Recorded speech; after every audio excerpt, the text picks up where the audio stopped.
What's up, kids? Welcome to the video I should have recorded yesterday. So I went yesterday and I watched Lego Movie 2 and I wanted to record this video when I got home. But when I got home, I forgot. We are 24 hours later.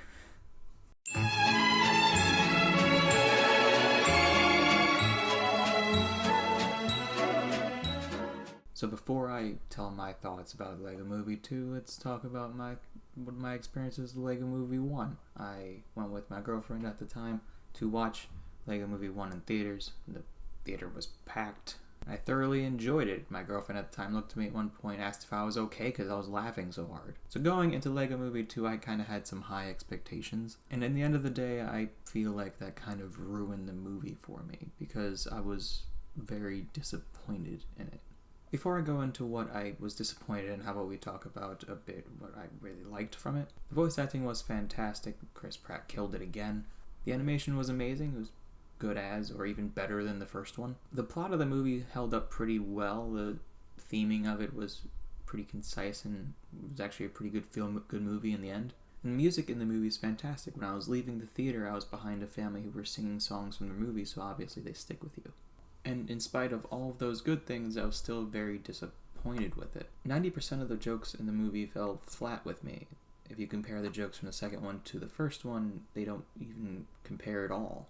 Don't get me wrong, there are some points in the movie that made me laugh. Like at one point near the end of the film, there was an old-timey intermission screen telling you to go to the lobby to get food. And one of the characters from the movie comes into the intermission screen and eats one of the anamorphic fruits. And that was hilarious.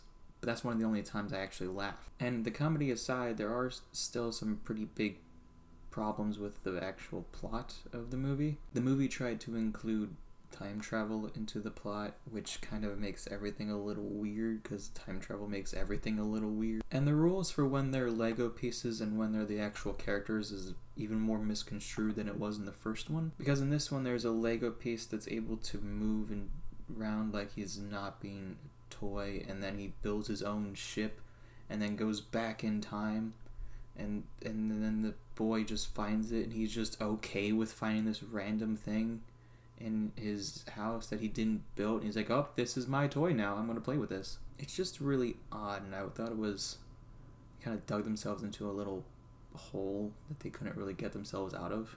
I know some of you might say I shouldn't critique this movie so much because it is a kid's movie, but the first one was fantastic, and when you compare the two, it doesn't hold a chance.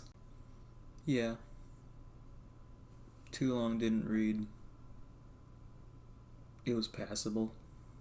Out of 7. If you like this video, feel free to give it a like.